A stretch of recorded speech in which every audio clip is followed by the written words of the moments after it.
Hello दोस्तों, नमस्कार, जय हिंद, जय भारत। मैं आपके अपने चैनल एम एजुकेशन सफर पर आशा करता हूं कि सभी लोग ठीक होंगे, अपने अध्ययन कार्य में जुटे होंगे। दोस्तों, इस समय जो मैं आपको टॉपिक पाने वाला हूं वह है सिंधु नदी तंत्र। भारतीय भूगोल का जो टॉपिक है जिसे मैं आज आपके सामने इस वीडियो में पढ़ाऊंगा वो है सिंधु नदी तंत्र।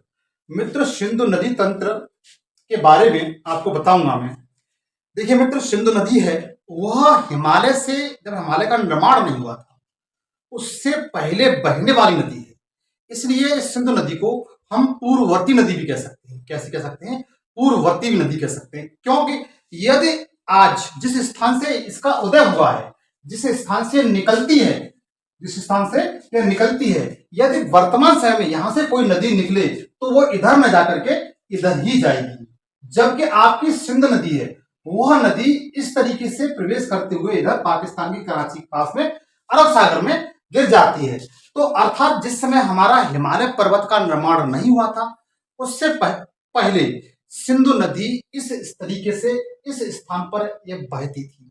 इसलिए हम सिंधु नदी को पूर्ववर्ती नदी भी कहते हैं।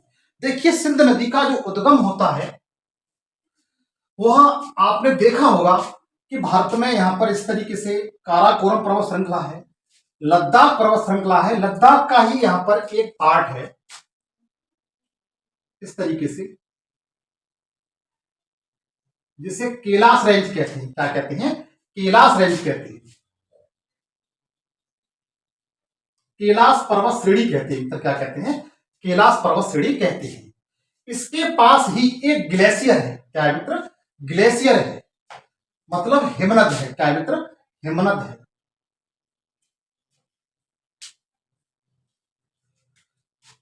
इसके पास ही मित्र यहां पर एक हिमनद है इस तरीके से। ये एक हिमनद है जिसका नाम युंगचुंगडुंग है। क्या है? युंगचुंगडुंग, युंगचुंगडुंग। इसका नाम युंगचुंगडुंग है। इसे युंगडुंगचुंग भी कहते हैं। यह ग्लेशियर है युंगचुंगडुंग। यह तिब्बत में है। कहां पर है? तिब्बत में है मित्र। कहां पर है ये? तिब्बत में है, अर्थात ये चीन में है। कहां पर है? चीन, क्योंकि तिब्बत है वो चीन के अधीन है। तो ये कहां पर है? युंगचुंगडुंग ग्लेशियर चीन में है। कहां पर है? चीन में है। तो सिंधु नदी तंत्र है वह चीन, इधर आपका भारत है, ये भारत है, इधर आपका पाकिस्तान है। क्या है? पाकिस्तान है। तो जो सिंधु नदी तंत्र है वह 3 देशों को अपना जल देती है। इसमें चीन को भी देती है, भारत को भी देती है, और पाकिस्तान में प्रवेश करते हुए मैदान बनाते हुए आपकी बंगाल की खाड़ी में कराची के पास आकर के गिर जाती है।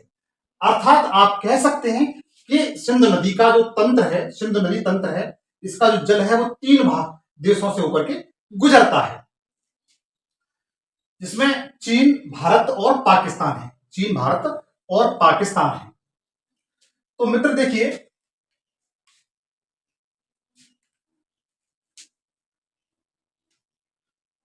ये जिस स्थान से निकलती है वह चुंगयुंगडुंग बोलते हैं। क्या कहते हैं? चुंगयुंगडुंग बोलते हैं। इससे पहले ये आपका लद्दाख राज्य है। क्या है? लद्दाख राज्य है। ये J&K जम्मू कश्मीर है, ये हिमाचल प्रदेश है, और ये पंजाब है, और ये आपका उत्तराखंड है। क्या है मित्र? उत्तराखंड है। चलो मैं इसको नोट कर देता हूं। ये आपका लद्दाख है। क्या है मित्र? लद्दाख। ये आपका हिमाचल प्रदेश है। क्या है मित्र? हिमाचल प्रदेश। ये उत्तराखंड है। ये आपका पंजाब है, और ये जम्मू कश्मीर है। क्या है? जम्मू कश्मीर, J&K। ठीक है मित्र, देखिए यह नदी जो सिंधु नदी तंत्र है, सिंधु नदी है, वह युंगचुंगडुंग ग्लेशियर है। क्या है? हिमनद है, जो कैलाश पर्वत श्रेणी के पास में है। यह क्षेत्र आपका चीन में पड़ता है। किस में पड़ता है? चीन में पड़ता है। मित्र यहां पर आपको एक बात और बताऊंगा, ये जो तिब्बत का जो क्षेत्र है यह वाटर हब कहा जाता है। क्या कहा जाता है? वाटर हब कहा जाता है, क्योंकि यहां से नदियां चीन की तरफ काफी नदियां प्रवाहित होती हैं। यहीं से आपको भारत और बांग्लादेश की तरफ ब्रह्मपुत्र नदी जाती है। यहीं से भारत और बांग्लादेश पाकिस्तान की तरफ नदी जाती है। यहीं से इसके पास से गंगा नदी का उद्गम इस तरीके से हुआ है, यमुना नदी का उद्गम हुआ है। तो ये तिब्बत का जो क्षेत्र है यह वाटर हब कहा जाता है। क्या कहा जाता है? वाटर हब कहा जाता है। यहीं से आपकी यह नदी निकल रही है। इस तरीके से यह नदी निकली हुई है। इस तरीके से यह नदी इस तरह निकली हुई है। 907 किलोमीटर की दूरी यह भारत में तय करती है, और तय करते हुए पाकिस्तान में मैदान बनाती है। ये भारत में मैदान नहीं बनाती है मित्र, पाकिस्तान में मैदान बनाती है। मैदान बनाते हुए कराची के पूर्व में, इसमें ये कराची बंदरगाह है। क्या है मित्र? कराची बंदरगाह है।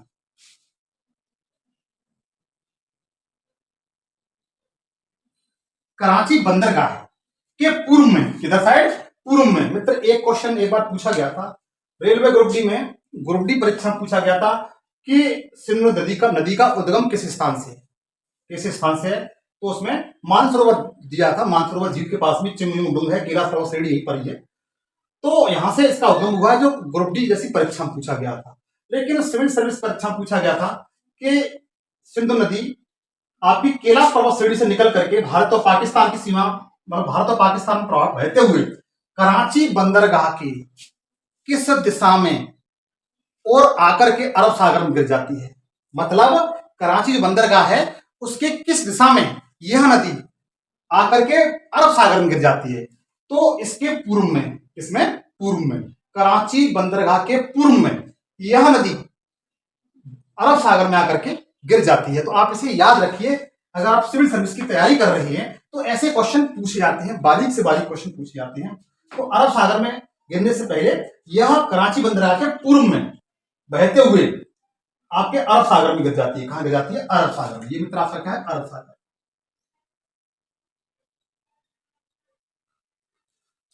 सिंधु नदी जिस स्थान से निकली है वहां से लेकर के ना तो भारत में यह कोई मैदान का निर्माण नहीं करती, हालांकि इसकी जो नदियां हैं, सहायक नदियां, वह मैदान का निर्माण करती हैं, लेकिन भारत में और ना ही चीन में, तिब्बत में ये किसी भी प्रकार का मैदान का निर्माण नहीं करती।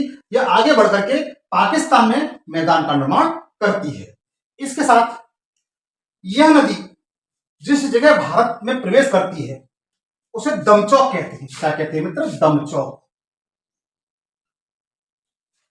सिंधु नदी का प्रवेश भारत में किस स्थान से होता है? क्वेश्चन, इसका आंसर होता है दमचौक। क्या? दमचौक। किस स्थान से मित्र? दमचौक स्थान से यह प्रवेश कर जाती है। दमचौक स्थान से यह प्रवेश कर जाती है।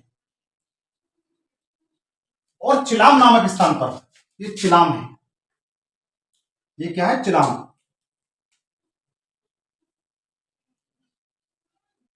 चिलाम नामक स्थान पर यह पाकिस्तान में प्रवेश करती है। चिलाम नामक स्थान पर यह पाकिस्तान में प्रवेश करती है, और भारत में इसकी जो दूरी है, लगभग लंबाई है, वो लगभग 907 किलोमीटर, 907 किलोमीटर यह लद्दाख राज्य प्रभावित होती है। देखिए मित्र, जिस स्थान पर प्रवेश करती है, दमचौक स्थान, यह क्षेत्र चीन ऑक्यूपाइड कश्मीर, चीन ऑक्यूपाइड के अधीन आता है। इसमें आता है जो चीन के अधिकार क्षेत्र है उसमें आता है, अक्षय चीन में आता है। किसमें आता है? अक्षय चीन में आता है। तो यह क्षेत्र हमेशा विवादित रहता है। कैसा रहता है? विवादित रहता है। इसी के ऊपर एक झील है। कौन सी? एक झील है इस तरीके से। इसका अधिकांश भाग चीन में पड़ता है और इसका कुछ भाग भारत में पड़ता है। इस झील का आप नाम बता सकते हैं तो बताइए, कमेंट्स करके बताइए।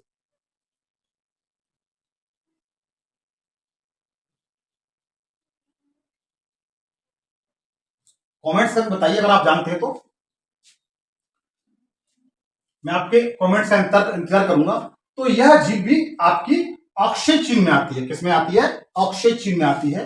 और यहीं पर आपका गिलगिट घाटी है। क्या है? गिलगिट घाटी है, जो हमेशा विवाद में रहती है। मैं बताऊंगा इसके बारे में। तो मित्र, ये इस तरीके से प्रभावित होती है। इसके साथ साथ आपने देखा होगा, इसके उत्तर में काराकोरम पर्वत श्रेणी। कौन सी है? काराकोरम पर्वत श्रेणी। दूसरी जो श्रेणी है इस तरीके से,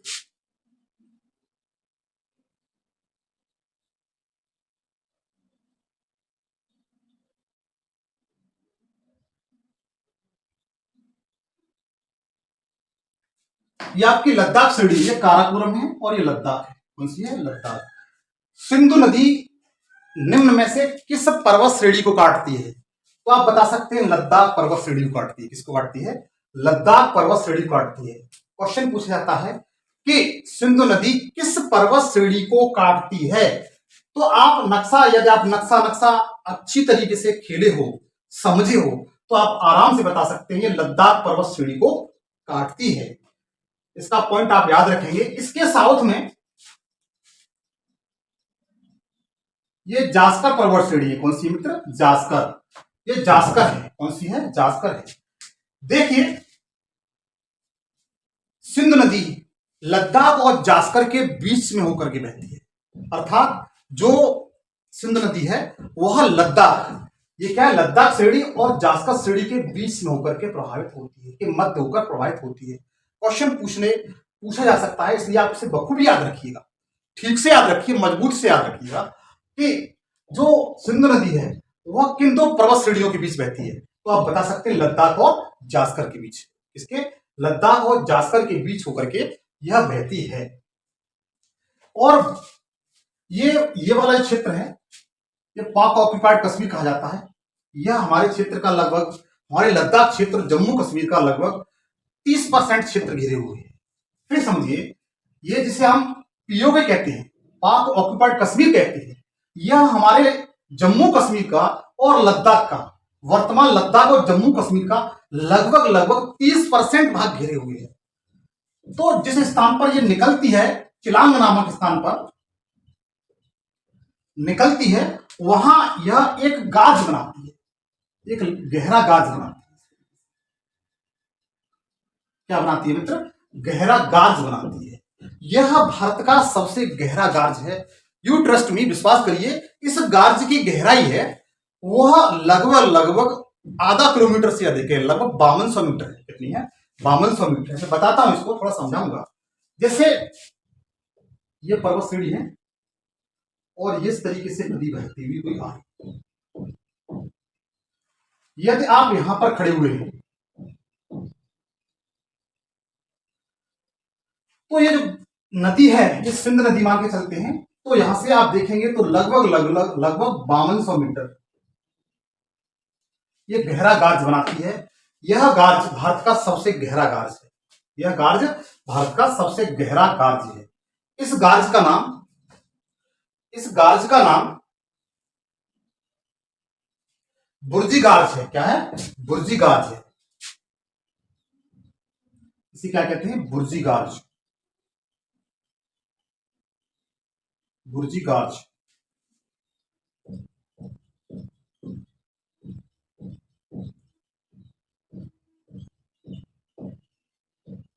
बुर्जी गार्ज बनाती है। क्या बनाती है? बुर्जी गार्ज बनाती है। यह भारत का सबसे गहरा गार्ज है। तो आप समझ चुके होंगे।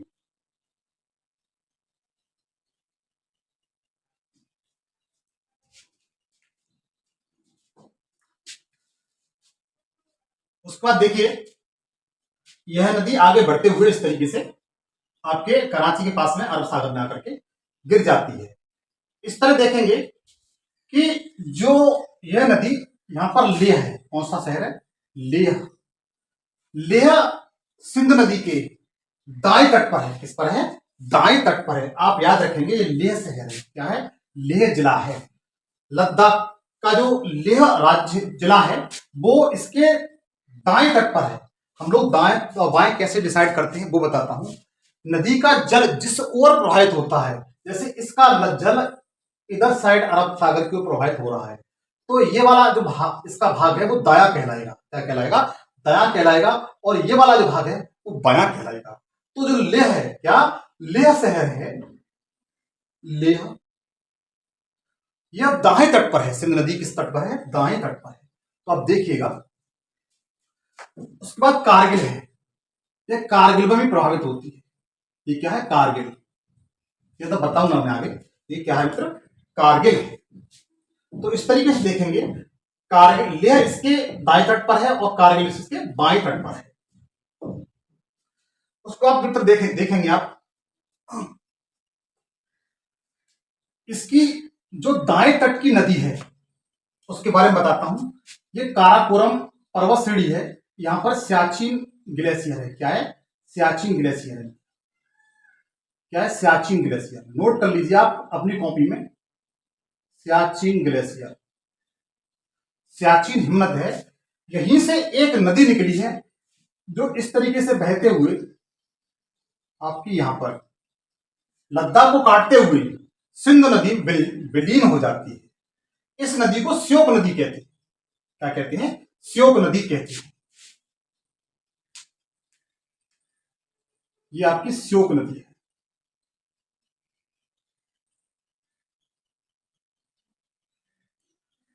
श्योक नदी है और इसके पास में ही यहां से एक नदी निकली है इस तरीके से, जो श्योक नदी में आकर मिलती है, उसे गिलगिट कहते हैं। क्या कहते हैं, गलवान कहते हैं। क्या कहते हैं मतलब, गलवान कहते हैं। क्या कहते हैं, गलवान। ये नदी कौन सी है, गलवान, गलवान नदी है। गलवान नदी और श्योक नदी का जो क्षेत्र है, जो घाटी है, उसे गलवान घाटी कहते हैं। क्या कहते हैं, गलवान घाटी कहते हैं। और यह गलवान घाटी चीन और भारत के मध्य हमेशा विवादित रहता है। चीन और भारत के मध्य हमेशा विवादित रहता है। फिर एक बार मित्र देखिए, काराकोरम के उत्तर में सियाचिन ग्लेशियर है, बता दिया है सियाचिन ग्लेशियर है। और सियाचिन ग्लेशियर से श्योक नदी निकली हुई है इस तरीके से, जो लद्दाख को काटते हुए आपके सिंध नदी में यहां पर आकर के मिल जाती है। सिंधु नदी की सहायक नदी है एक गलवान। गलवान सिंधु नदी की सहायक नदी है। इन दोनों के जो बीच की घाटी है उसे गलवान घाटी कहते हैं। यह घाटी हमेशा चीन और भारत के मध्य विवादित रहती है, क्योंकि 1962 में चीन ने हमारे इस क्षेत्र को अवैध रूप से कब्जे में कर लिया, लेकिन फिर भी हम अपना जो लद्दाख मानते हैं वो इस तरीके से मैप में मानते हैं। इसके बाद देखिए, यहां से इस तरीके से एक नदी निकली हुई है, यह गिलगिट नदी है। कौन सी नदी है, गिलगिट, गिलगिट नदी है। गिलगिट नदी आपकी इधर दाई ओर से मिलने वाली दूसरी सहायक नदी है भारत में। भारत में दाई ओर से मिलने वाली दूसरी सहायक नदी है। पहली श्योक है, दूसरी आपकी गिलगिट नदी है। कौन सी नदी है, गिलगिट नदी है। और तीसरी नदी है जो इसके बाईं ओर से प्रभावित होती आकर के मिलती है भारत में, ये जास्कर नदी है। कौन सी नदी है, जास्कर नदी है। ये जास्कर नदी है, जास्कर नदी है। तो जूम करके आप देख लीजिए, ये जास्कर नदी है जो, एक मिनट में तक ये यहां पर मिलती है, इसके बीच में मिलती है, इसके बीच में मिलती है इस तरह, इन दोनों के बीच में ये जास्कर नदी है। तो जास्कर सीढ़ी से निकली है और ये बाईं तरफ से आकर के, ध्यान रखिए दाईं और बाईं हमेशा याद रखिए। अगर सिविल सर्विस की आप तैयारी कर रहे हैं तो इन चीजों का, पॉइंटों का, हर पॉइंट का आप ध्यान रखिए कि जो जास्कर नदी है वह बाईं ओर से आकर के मिलती है सिंध में। कहां पर, बाईं ओर से। शेष जो श्योक नदी और गिलगिट नदी ये दाईं ओर से आकर के सिंध नदी में आकर के मिल जाती है। इसके बाद देखेंगे आप, इधर आपकी तीन नदियां आई है, ये काबुल, कुर्रम और मिलांग। काबुल, कुर्रम और गोमल। ये नदी गोमल है, ये कुर्रम है और ये काबुल है। ये अफगानिस्तान से आती है। बाईं ओर से पाकिस्तान में तीन आकर की नदियां इसमें मिल जाती हैं। बाईं ओर से आकर के तीन नदियां, काबुल, कुर्रम और गोमल। काबुल, कुर्रम और गोमल। काबुल, कुर्रम और गोमल, तीन नदियां इसके दाईं ओर से आकर मिलती हैं। कहां मिलती है? दाईं ओर से आकर मिलती है पाकिस्तान में। कहां पर? पाकिस्तान में मिलती है। आप बखूबी याद रखिए मित्र, अगर आप मेरे साथ जिस तरीके से मैंने मैप बनाया उस तब तक आप ऐसा मैप नहीं बनाएंगे तब तक आपको ये ठीक से याद नहीं होगी। तो एक बार फिर देखिएगा, आपकी सियाचिन से आपकी श्योक नदी निकली है। श्योक की सहायक गलवान नदी है। गलवान घाटी हमेशा श्योक और गलवान नदी के बीच में है, जो भारत और चीन के मध्य विभाजित रहती है। उससे यह नदी आकर के लद्दाख को काटते हुए सिंध नदी मिल जाती है। दूसरी बाई तरफ की जो नदी है, दाएं तरफ की जो नदी है वो गिलगित नदी है। इसकी तरफ भारत में दाएं तरफ की नदी जास्कर नदी है, जो इस तरीके से आकर के इन दोनों के बीच में मिलती है। यहाँ पर गुर्जी घाट बनाती है, भारत का सबसे गहरा घाट है।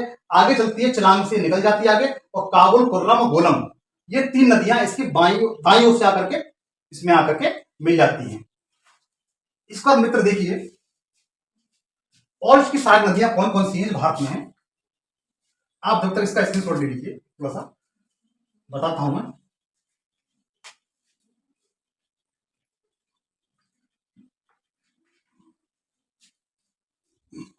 देखिएगा, ये आपका हिमाचल प्रदेश है। क्या मित्र? हिमाचल प्रदेश है। ये आपका जम्मू कश्मीर है। क्या है? जम्मू कश्मीर है। ये जम्मू कश्मीर है मित्र। तो यहां पर एक शेषनाग झील है। क्या मित्र? शेषनाग झील। जम्मू कश्मीर में शेषनाग झील है। ये शेषनाग झील है। शेषनाग झील से एक नदी निकली है जिसे झीलम नदी कहते हैं। क्या कहते हैं? झीलम नदी कहते हैं। इस तरीके से निकली हुई है। इसी नदी के तट पर श्रीनगर, डल झील इसी तरीके से है। और यह भारत पाकिस्तान का बॉर्डर बनाते हुए इस तरीके से पाकिस्तान प्रवेश कर जाती है। यहां तक पाकिस्तान में प्रवेश कर जाती है। ये कुछ भारत और पाकिस्तान का बॉर्डर भी बनाती है। ये नदी आपकी कौन सी है मित्र? झेलम नदी। झेलम नदी है। कौन सी नदी है मित्र? ध्यान रखिए, झेलम नदी है। झेलम नदी का उद्गम किस राज्य से है? जम्मू कश्मीर से। किस स्थान से है? शेषनाग झील से। किससे? शेषनाग झील से इसका उद्गम है। शेषनाग झील से, तो जम्मू कश्मीर में है।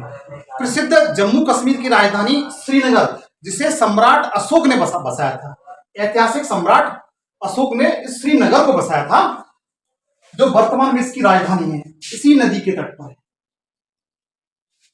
यह आपका श्रीनगर है मित्र।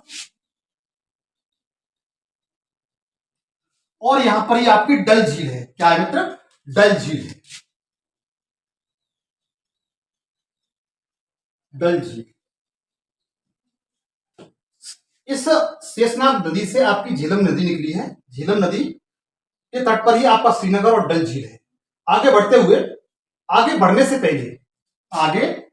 से पहले यहां से एक नदी और निकली हुई है इस तरीके से, किशन गंगा नदी। इस नदी का नाम क्या है मित्र? किशन गंगा। किशन गंगा। किशन गंगा किसकी सहायक नदी है? तो आप बता सकते हैं झेलम की। किशन गंगा किसकी सहायक नदी है मित्र? ध्यान दीजिए, किशन गंगा किसकी सहायक नदी है? आपकी वो झेलम की सहायक नदी है। किसकी है? झेलम की सहायक नदी है। और यह नदी झेलम नदी में पाकिस्तान और भारत के बॉर्डर पे आकर के मिल जाती है। जिस तरह से आप देखिए, यहां से निकली हुई है, ये जम्मू कश्मीर राज्य से निकली हुई है किशन गंगा नदी, और बहते हुए यहां से भारत और पाकिस्तान का बॉर्डर लगता है, वहीं पर यह झेलम नदी में विलीन हो जाती है। इतना आपको समझ चुके होंगे। उस पर देखिए मित्र, यहां से दो नदियां हैं। दो नदियां इस तरीके से निकली हैं। इसका नाम चंद्रा है, इसका नाम भागा है। चंद्रा और भागा नदी, हिमाचल प्रदेश में दो नदी, चंद्रा और भागा नदी इस तरीके से निकली हैं। और यह नदी हिमाचल प्रदेश, जम्मू कश्मीर, ध्यान रखिए पंजाब में नहीं जाती है। पंजाब में नहीं जाती है यह नदी। हिमाचल प्रदेश से चंद्रा भागा की दो धाराओं के रूप में यहां पर एक धारा बनाते हुए हिमाचल प्रदेश, जम्मू कश्मीर में बहते हुए पाकिस्तान में इस तरीके से निकलते हुए इस तरीके से आगे बढ़ती है। और झांग नामक स्थान पर यहाँ पर झीलम नदी इसमें मिल जाती है। कौन से स्थान पर? झांग नामक स्थान पर, पाकिस्तान में झांग स्थान पर, झांग नामक स्थान पर झेलम नदी चिनाब में मिल जाती है। ध्यान रखिए मित्र, इस स्थान पर झांग नामक स्थान पर कहा मिलती है? पाकिस्तान में मिलती है। कहा मिलती है? पाकिस्तान में। बखूबी ध्यान रखिए मित्र। इसके बाद देखेंगे आपकी झीलम नदी होगी, चिनाब होगी। अब देखिए रावी नदी। रावी नदी इस तरीके से निकली है, रोहतांग दर्रे के पास से निकलती है इस तरीके से, हिमाचल प्रदेश, पंजाब में बहते हुए पाकिस्तान में इस तरीके से यहां पर यह नदी चिनाब में मिल जाती है। मित्र एक बात याद रखिए, सिंधु नदी की सबसे बड़ी सहायक नदी कौन सी है? तो आप बताएंगे चिनाब नदी। कौन सी? चिनाब नदी। चिनाब नदी सिंधु नदी की सबसे बड़ी सहायक नदी है। चिनाब नदी सिंधु की सबसे बड़ी सहायक नदी है। देखिएगा इसमें, देखिए सबसे पहले आपकी झीलम मिल गई, फिर ये चिनाब मिल गई। ये नदी कौन सी है? चिनाब। चिनाब। उसके बाद ये नदी है जो रोहतांग दर्रे से हिमाचल प्रदेश से निकलते हुए हिमाचल प्रदेश में बहती है, इधर आपके ये पंजाब में बहती है और पाकिस्तान में यहां पर सिंधु नदी विलीन हो जाती है। ये आपकी रावी नदी है। कौन सी नदी है? रावी नदी। कौन सी नदी है मित्र? रावी नदी है। तो आपने तीन नदी देख ली, झीलम, चिनाब, रावी। झीलम, चिनाब और रावी। उसके बाद आप देखेंगे यहां पर एक रोहतांग दर्रा, सॉरी यहां पर एक ग्लेशियर है मानसरोवर झील के पास में। यहां पर एक ग्लेशियर है, एक रात यहां पर एक ग्लेशियर है इस तरीके से, इसका नाम राकसताल है। क्या है? राकसताल। मानसरोवर झील के पास में ही है ये। यहां से एक नदी निकली है, यहां से एक नदी इस तरीके से निकली हुई है जो रोहतांग दर्रे के पास से निकली होकर गुजरती है। किससे? रोहतांग दर्रे के पास से होकर गुजरती है और इस तरीके से हिमाचल प्रदेश में और पंजाब में बहते हुए इस तरीके से चिनाब में यहां पर आकर के विलीन हो जाती है। यहां पर चिनाब में विलीन हो जाती है। इस नदी को सतलज नदी कहते हैं। कौन सी नदी कहते हैं मित्र? सतलज नदी कहते हैं। कौन सी नदी कहते हैं? सतलज नदी कहते हैं। इसके साथ और देखिए यहां एक ब्यास कुंड है। क्या है? ब्यास कुंड। ब्यास कुंड से एक नदी निकली है इस तरीके से, जिसे ब्यास नदी कहते हैं। और पंजाब में हरिके नामक स्थान पर, इस स्थान पर हरिके नामक स्थान पर, हरिके नामक स्थान पर, हरिके बैराज ही बोलते हैं, हरिके नामक स्थान पर यह सतलज में विलीन हो जाती है। किसमें? सतलज नदी में। किसमें? सतलज नदी में आकर के मिल जाती है। तो इस तरीके से देखिए झेलम नदी आपकी, चिनाब नदी, रावी, ब्यास और सतलज, ये नदियां कितनी हो गई? 5 नद। और इस तरीके से इस स्थान को जो मैंने ब्लैक पॉइंट कलर से बनाया है इसे पंचनद कहते हैं। क्या कहते हैं? पंचनद कहते हैं। क्या कहते हैं? पंचनद। पंचनद क्यों कहते हैं? क्योंकि इसमें चिनाब, रावी और झेलम, चिनाब, रावी, ब्यास और सतलज 5 नदियों का जो वाटर है वो यहां पर आकर किस तरह बहता है, इसलिए इसे पंचनद कहते हैं। क्या कहते हैं मतलब? पंचनद। पंचनद। और जिस स्थान पर चिनाब नदी आकर मिलती है, जो सिंधु की सबसे बड़ी सहायक नदी है, उसके स्थान का नाम मिठानकोट है। मिठानकोट में यह पाकिस्तान में आकर के मिल जाती है। चिनाब सिंध नदी की सबसे बड़ी सहायक नदी है। तो आप 5 नदियों का उद्गम समझ गए, कहां पर मिलती हैं, कैसे कैसे मिलती हैं और ये किसकी सहायक नदियां हैं, वो आप इसको समझ चुके होंगे। अलग से अभी इसका फिगर बना करके मैं और बताऊंगा, अलग से इसका फिगर बना करके अभी और बताऊंगा। तो आप इसको स्क्रीनशॉट ले लीजिए।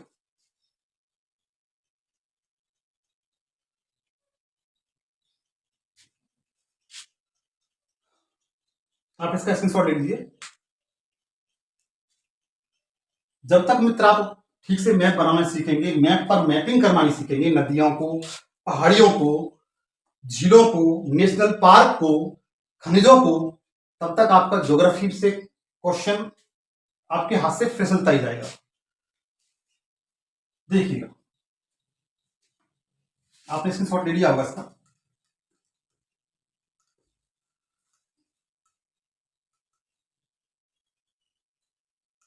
अब मैं इसका जो फिगर है, जो रियल फिगर है वो बताता हूं।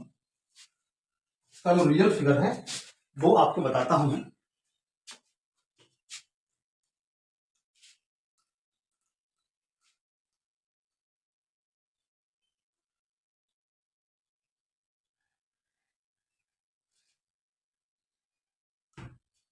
देखिएगा, ये युंगचुंगडुंग चीन में आपका ग्लेशियर है। इसका नाम है युंगचुंगडुंग, युंगचुंगडुंग,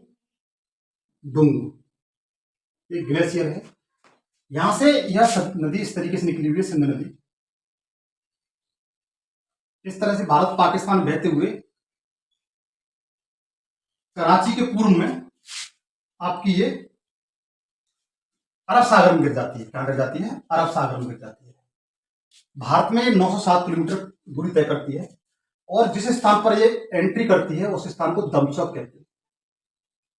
क्या कहते हैं? दमचौक। दमचौक कहते हैं मित्र।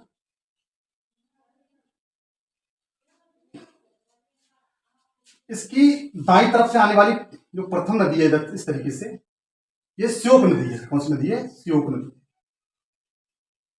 और श्योक की सहायक इस तरीके से एक नदी और है, ये गलवान नदी कहते हैं। क्या कहते हैं? गलवान नदी।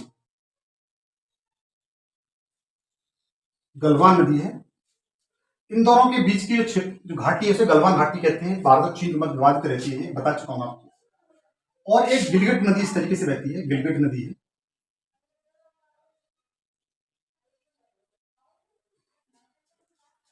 इधर से काबुल, कौन सी नदी मिलती है? मतलब काबुल मिलती है, इसमें कुर्रम मिलती है, कुर्रम और गुलम, गुमल, गुमल। इसकी तरफ बाईं ओर से आने वाली प्रमुख नदियां हैं, आप इस तरीके से नोट कर लें। काबुल, कुर्रम और गुमल, ये इसकी दाईं तरफ से मिलने वाली प्रमुख नदियां हैं। गिलगिट से पहले एक गाज बनाती है इस तरीके से, भारत में ही। इसे बुंजी गाज कहते हैं। क्या कहते हैं? बुंजी गाज।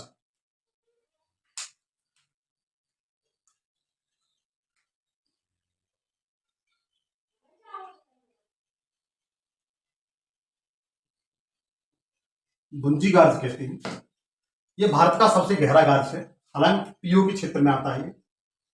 और गलवान घाटी है, यहाँ पर ये भी आपका चीन ऑक्यूपाइड उसमें आता है, अक्षय चीन है। मित्र, मैंने आपसे पूछा था कि यहाँ पर एक झील है इस तरीके से, इसका नाम आप बताएंगे मुझे। हिंट के लिए बता देता हूं, 3 इडियट मूवी की शूटिंग जो लास्ट वाला सीन है वो यहीं पर हुआ है। हिंट के लिए मैंने आपको बता दिया, लेकिन आपको कमेंट्स करके बताना है कौन सी झील है। यह झील हमेशा विवादित में रहती है, आप इसे कमेंट्स करके बताएंगे। उसके बाद देखिए मित्र, मैंने दाई तरफ से आने वाली प्रमुख नदियां बता दी। दमचौक नामक स्थान प्रवेश कर जाती है और यहां पर चिनांग नामक स्थान पर, ये पाकिस्तान में चिनांग, चिनांग नामक स्थान पर पाकिस्तान में प्रवेश करती है। भारत में ये 907 किलोमीटर दूरी लगभग तय करती है। अब देखिए, ये लद्दाख पर्वत श्रेणी को काटती है, ये बता चुका हूं। इस तरीके से लद्दाख पर्वत श्रेणी है, लद्दाख को काटती है, इसको लद्दाख पर्वत श्रेणी को काटती है। यह आपका जम्मू कश्मीर है। जम्मू कश्मीर से यहां से शेषनाग झील से, शेषनाग झील, शेषनाग झील से यहां से इस तरीके से नदी निकली हुई है। इस नदी के तट पर यहां पर यह श्रीनगर है। क्या है मित्र? श्रीनगर है, डल झील यहीं पर है। बहते हुए भारत और पाकिस्तान, भारत और पाकिस्तान के बॉर्डर को प्रभावित करते हुए आगे इस तरीके से यहां पर आकर चिनाब में विलीन हो जाती है झांग नामक स्थान पर। यहां पर आपका हिमाचल प्रदेश है। हिमाचल प्रदेश से चंद्रा और भागा, ये आपकी भागा है और चंद्रा, दो नदियां इस तरीके से आती हैं और मिठानकोट के पास में आकर के यह नदी यहां पंचनद का निर्माण करती है और मिठानकोट में, कहां पर, मिठानकोट में आकर के यह नदी मिल जाती है सिंध नदी में। इसके बाद देखेंगे यहां पर आकर के झीलम इसमें मिल गई झांग नामक स्थान पर। कहां पर, झांग नामक स्थान पर, पाकिस्तान में। ये पाक है, क्या है, पाकिस्तान है। नाम तो पाक है लेकिन इससे काम पाक नहीं।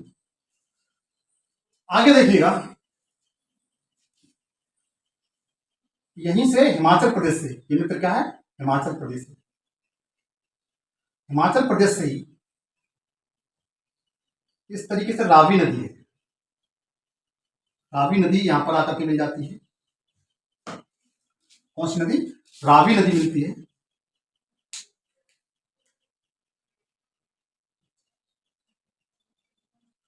रावी नदी इस तरीके से मिल जाती है। ये भी आपकी हिमाचल प्रदेश से निकली है। उसके बाद यहां एक ग्लेशियर है, इसे राकस ताल कहते हैं। क्या कहते हैं, राकस ताल कहते हैं। राकस ताल से एक नदी इस तरीके से निकली हुई है।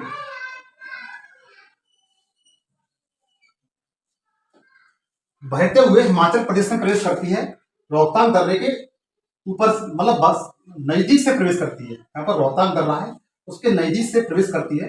यह आपकी सतलज नदी है। कौन सी है, सतलज। रोहतांग दर्रे के नजदीक से होकर गुजरती है ये सतलज नदी, और हिमाचल प्रदेश में बहते हुए पंजाब में बहती है और पाकिस्तान में आकर के यहाँ पर विलीन हो जाती है। इसकी एक सहायक नदी है हिमाचल प्रदेश में ब्यास कुंड से निकलती है इस तरीके से, और हरिके नामक स्थान पर पंजाब में, कहां पर, पंजाब, ये क्या है, पंजाब, हरिके नामक स्थान पर, हरके ब्रिज पर।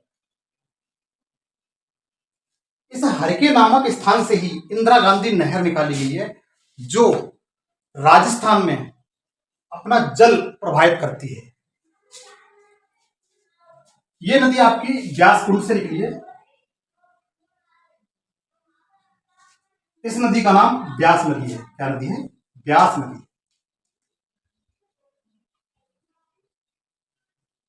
इस तरीके से 1 2 3 4 5, ये 5 नदियां आगे जाकर के यहां से पंचनद कहलाती है। क्या कहलाती हैं, पंचनद कहलाती है।